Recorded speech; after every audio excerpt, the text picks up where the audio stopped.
ম্যাচের ঝাল বেশি রে গাইস। উজির নতুন একটা স্কিন এসে পড়েছে, আর সাথে এই সাইদের নতুন স্কিন এসেছে। কিন্তু সাইড দিয়ে আর কি করবো, উজিটা না লাগবে ভাই মেইনলি ছোট্ট মরিচের ঝাল বেশি দেখানোর জন্য। এই উজি গানটা দিয়ে শুধুমাত্র এই মিনি উজি দিয়ে সোলো ভার্সেস স্কোয়াডে আজকে খেলতে আছি।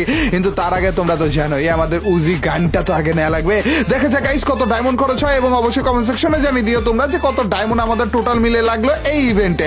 এন্ড তোমরা তো জানোই যে আমাদের এই ইভেন্টে প্রথম দিক দিয়ে তো উজি দেবেই না, 100 এর মতো স্পিন মেবি আমাদের করা লাগবে। মানে 100টা স্পিন, মানে আমাদের পার স্পিনে হচ্ছে 10টা করে বক্স আমরা খুলতেছি, তো 100 বক্স আমাদের খোলা লাগবে এরকম কিছু। এন্ড 78টার মতো 79টার মতো আমরা খুলে ফেলেছি অলরেডি। আর লাস্ট একটা স্পিন গাইস, লাস্ট স্পিন, এই স্পিনে দিয়ে দিবে। গোল্ডেন লাইট জ্বলো না কেন, দেয়নি এখনো? আবার দেয়নি, এটা দিচ্ছে ভাই। আমি টেনশনে পড়ে গিয়েছিলাম ভাই, এখনো পর্যন্ত দিচ্ছে না, কিন্তু দিয়ে দিয়েছে গাইস। ফাইনালি আমরা নিয়ে নিয়েছি মিনি উজির নতুন গান স্কিনটা, এই হোয়াইট কালার, যেটা দেখতেও মোটামুটি ভালোই লাগতেছে। সব থেকে খতরনাক যে কথাটা সেইটা হইতেছে এটা দিয়ে